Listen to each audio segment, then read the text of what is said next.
Hello, everyone, and welcome to episode 14 of Mr. Mackenzie's Distance Learning U.S. Reactions to the War in Europe. Let's begin now. Here's a quick little overview of what we will be discussing in today's lecture. We're going to start with the Neutrality Acts. Okay, the United States Neutrality Acts. Isolation is continuing for the U.S. at the beginning of this war. We will be talking about the Lend-Lease Act, where the United States is kind of dipping their toe into the war a little bit here in giving military aid to some of the allies. The Atlantic Charter, that's going to be signed between the United States and Great Britain, stating the principles about what war is all about. This is really how FDR is going to sell the war to the American people.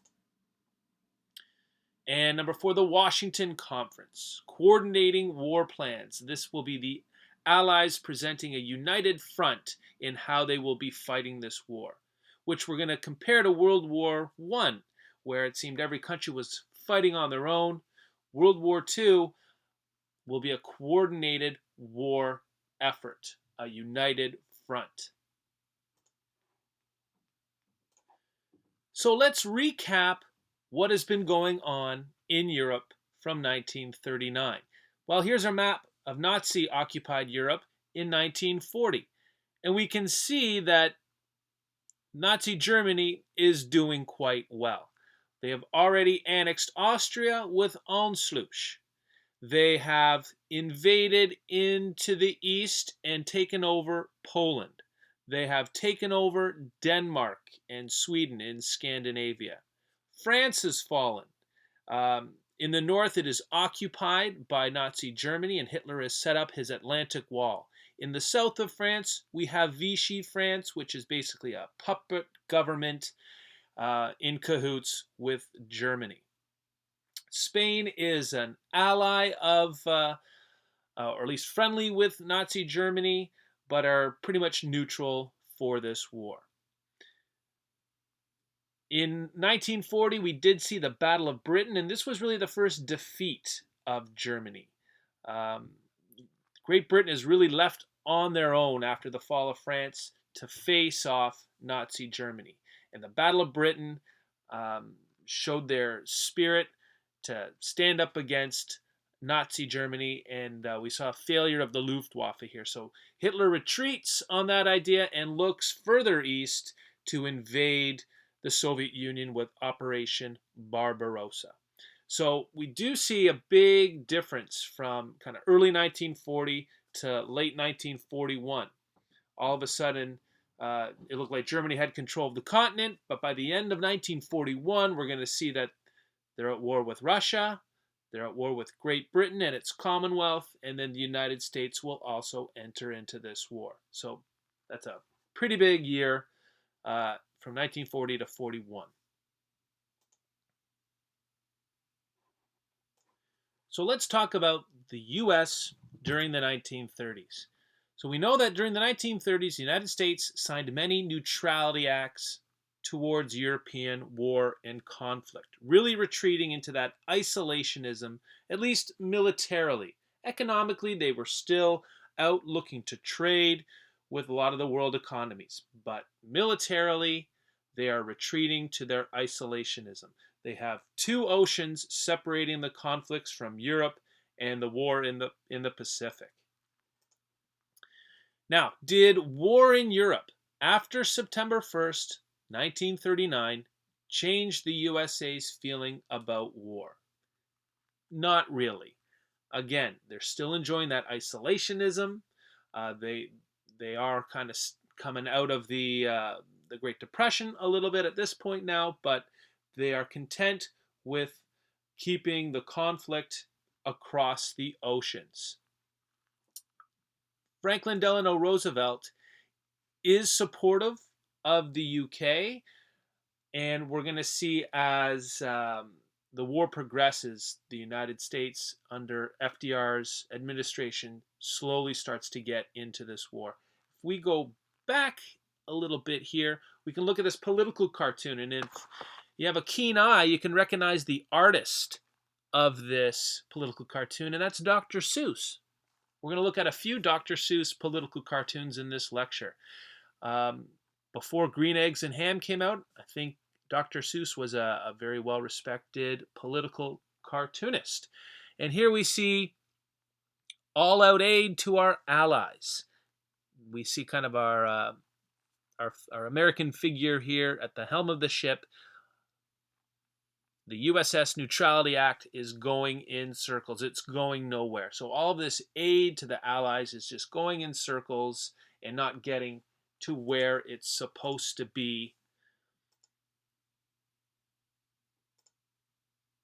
So the US public is fiercely neutral. They are enjoying their isolationism, although FDR is supportive of the UK. The Pan American Conference. So after Britain declares war, the United States does proclaim its neutrality officially in October. Remember, that was September of 1939 when Britain and France declared war. In October of 1939, a Pan-American Conference, all-American conference, that's North and South America. The U.S. will agree to a hemisphere neutrality belt, basically creating a 300-mile buffer around North and South America. Not so much worried about Canada because Canada is officially at war with Germany at this time. But now we have this kind of 300-mile protective buffer around the United States and South America. Planes will be out there patrolling, making sure that there's no enemy ships or U-boats or anything there that shouldn't be. Really patrolling the border. So this is really telling the warring nations of Great Britain, Germany, and Japan, stay out of our hemisphere neutrality belt. So the US President Franklin Delano Roosevelt still supports Churchill, but it's not politically feasible to do so publicly at the moment because, well, he's got a re-election coming up. And why is this important? Well, if the public is staunchly against this war and wants to continue its isolationism and keep passing neutrality acts, it's going to be harder for FDR to publicly support Churchill. In November of 1939, the U.S. will take a major step in becoming more supportive to the British. They're going to pass a fifth Neutrality Act, and this is going to be the Cash and Carry Arms Neutrality Act. The president at this point can now decide to whom and what they can sell to any warring nation. They can open up arms sales to Britain, for example, but they're going to have to pay in cash and they're going to have to carry it out on their own boats.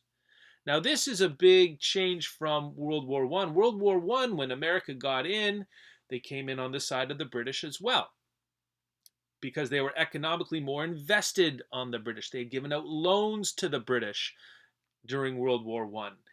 And this is going to be in contrast. The Cash and Carry Act is in contrast to that because now they kind of want the money up front. Okay, so Great Britain has to pay up front in cash if they want military arms, and they're going to have to carry it out on their own ships. So during this time, the United States is also beginning a rearmament program. The United States, under its New Deal, is pulling itself out of the Great Depression, and building up all of these arms is putting a lot of people back to work. So this is obviously going to stir up and help the economy. By the mid to late 1930s, the U.S. will really speed up its military. It's going to put a lot of people back to work. They're going to need people to build the ships and man the ships. If we look at this political cartoon, we see another Dr. Seuss entry here, titled "The Old Man of the Sea," kind of a play on that old Hemingway story. And here we have our old kind of grumpy looking American figure here, the Neutrality Acts of America, represented by this kind of old grumpy man. And his long beard is being tied to aid that will win the war, but it can't go anywhere because it looks like the old conservative America doesn't want to allow it to happen. So it's kind of Dr. Seuss here is being pretty critical of these Neutrality Acts, that they are tying down this aid that will help the Allies win the war. They can't get to where it needs to be. So, public opinion in the United States during the 1930s. The 1930s, most people don't want war. But as the war in Europe unfolds, late 1939 into the 40s, people believe they should be getting involved.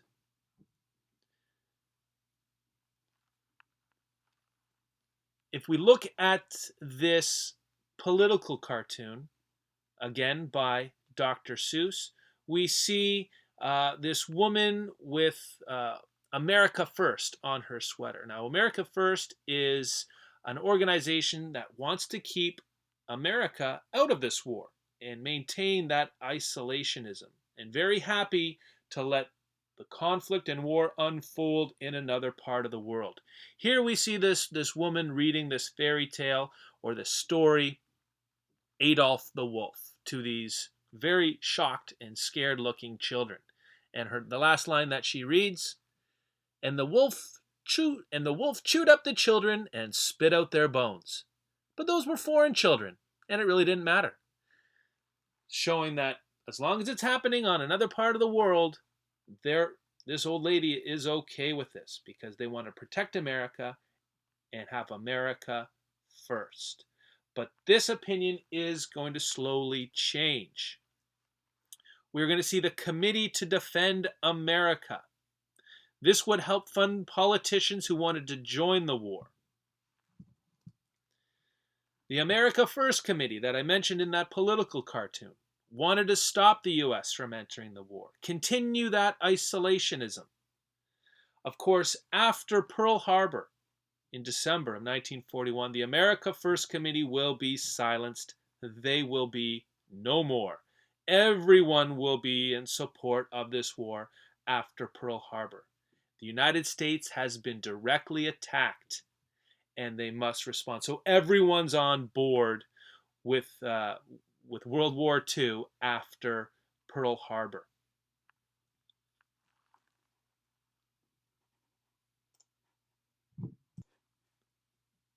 FDR's administration is becoming more supportive of getting in the war on the British side.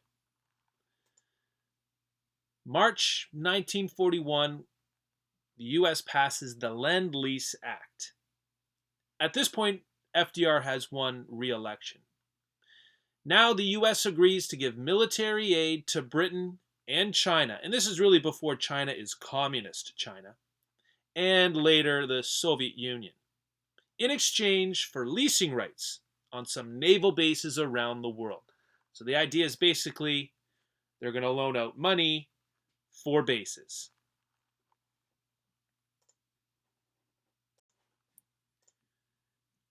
$50 billion in military aid. Most of this won't be paid back, but they are getting leasing rights on some bases around the world. Now we see the United States no longer really a neutral country. They're definitely picking a side here. There's no real fighting going on yet by the United States, but helping the Allies with military aid is definitely showing that they have chosen a side in this war. FDR and Churchill meet off the coast of Newfoundland in August of 1941, and they're going to sign the Atlantic Charter, which really becomes a statement of beliefs. A statement of beliefs about the war is going to be all about and how it's going to be fought. FDR can now use this Atlantic Charter to bring back and to kind of deliver it to the American people to convince them that this is a worthwhile endeavor to get involved in. World War II is going to be worthwhile to get involved in. This is what the war is going to look like. This is what it's going to be about. This is how it's going to be fought. So they're really going to be delivering a united front to the American people. Okay, so let's look at some of the highlights of this Atlantic Charter. Number one, this war will not be fought for territorial gain. So why is this here? And how does this differ from how World War I was fought? Well, we think about World War I, there was a lot of kind of imperialism going on in World War I. Countries looking to go out and expand their empires and get a land grab. Whatever they conquered, they kept. World War II is not going to be like that. They are not going to fight this war for territorial gain. Number two, they will support the self-determination of all peoples of the world. This kind of harks back to that Treaty of Versailles when they were looking for self-determination and they kept it out of it. But now it looks like this is what World War II is going to be fought for. Support the self-determinations of all peoples of the world. Now, who is this going to be really tough for? Churchill or FDR? Most likely Churchill. Remember, Britain has an empire at this time. So they might have to give up some areas that they control. Number three, restoration of self-government.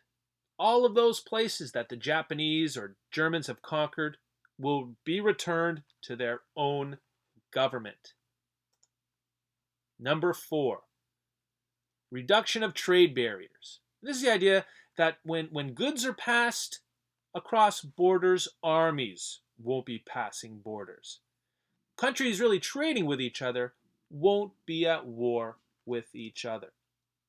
Number five, global cooperation. Global cooperation. This is really the beginning of the United Nations. The United Nations is born with the Atlantic Charter, and the U.S. will be a part of this one. Not like the League of Nations, that they never really joined. The U.S. will definitely be a part of the UN. And number six, disarmament of aggressor nations. Germany, Italy, Japan, to disarm those aggressive nations. So this is the U.S. president bringing this Atlantic Charter back to America and informing the citizens, the people of the U.S., what it would be all about if they were involved in World War II. So that brings us to Pearl Harbor, December 7th, 1941, a date that will live in infamy. The U.S., the next day, declares war on Japan. Within a few days, Germany will declare war on the United States. Now, why does Hitler do this? Of all the treaties that Hitler has broken, why stick with the tripartite pact? Well, we have to think Germany really wants to maintain that friendship with Japan. They really do need Japan's support. At this point in the war, Germany has invaded the Soviet Union. And Germany hopes that Japan will start causing the Soviet Union problems in the East, essentially creating a two-front war for the Soviet Union. Now, this never really happens for Germany, but at this point, they are really hoping that Japan is going to have their back, and they need Japan's support. So they will declare war on the United States after the Pearl Harbor attacks. So the U.S. has officially entered the war, and they are allies with the British and the Soviet Union. And we are going to get a creation of what's going to be called the Grand Alliance of the U.S., Britain, and Soviet Union. Now, what is Spain doing during this time. Okay, we kind of forgot about Spain. We know Spain has gone through its civil war. Spain will be a neutral power in World War II. After their civil war, there's an emergence of the fascist government led by Franco. So Hitler doesn't really need to invade Spain because they're friends with each other, basically. Um, Spain supports Germany with steel and aid, but not manpower because they've suffered quite a bit through their civil war. Okay, this brings us to the Washington Conference, which occurs basically from late December 1941 into January of 1942. We have the Washington Conference, and this is really between the United States and Britain. Churchill and FDR, as seen in the photo there. And this is where they are going to coordinate war plans. This is really Britain and the US presenting a united front and coming up with a united strategy of how to win this war. This is going to be in direct contrast to World War I, where it seemed like every nation was kind of fighting its own war. In World War II, things will be coordinated and much more organized, presenting united front of the Allies fighting together. So, at the Washington Conference, what is agreed to between the US and Great Britain? Well, the first thing they agree to is that the US agrees to a Europe first strategy. Remember, they're at war with Japan and now Germany and Italy. But instead of going after and fighting Japan, they're going to look to a Europe first strategy. Defeat Nazi Germany first, then worry about Japan. Now, why might this upset some American citizens? I mean, really, why go after Nazi Germany first? Basically, at this point, Germany seemed like a bigger threat to the Allied side than Japan did. If we think about what separates England from Germany, the English Channel, it's a very short distance.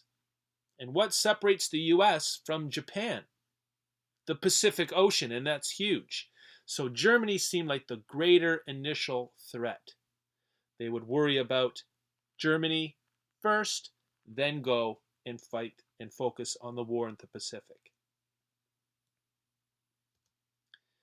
Number 2, agreed that all Allied forces will be working under a single command. World War II will be an international war. How is this going to be different from World War I? Well, I kind of talked about that in the previous slide. In World War I, it seemed like every country was fighting its own war against Germany. But now in World War II, they're going to have a single command of the Allied forces. It could be the US general leading British, Canadian, French, Australian soldiers under one leadership. If we think of those D-Day landings, storming the beaches of Normandy, led by the US general, we see the British, Canadians, and United States making a united front. Number 3, agreed that the first attack of the war would be North Africa. This seemed like the easiest place to get a foothold back in that sphere. North Africa was the area kind of controlled by Italy at this time, and they seemed the weakest. So this was a strategy to go into North Africa first because Hitler's Atlantic Wall along the northern coast of France seemed too hard for an amphibious attack at this point. So the first attack was going to be into North Africa. Number 4, agreed that there would be no separate peace. Okay? The United States or Great Britain could not sign a separate peace with Germany unless the other nation had agreed. Why is this important? Again, we have to think about what happened in World War I. We do see the Soviet Union looking for their own separate peace with the Treaty of Brest-Litovsk, and they exit the war early. This cannot happen again in World War II. And number 5, all nations, both nations, the US and Great Britain, would put their full effort towards this war. Total war has begun again. The US and the British had to completely mobilize for war, for victory. This seems like a good place to stop right now. Thank you for listening. See you next time.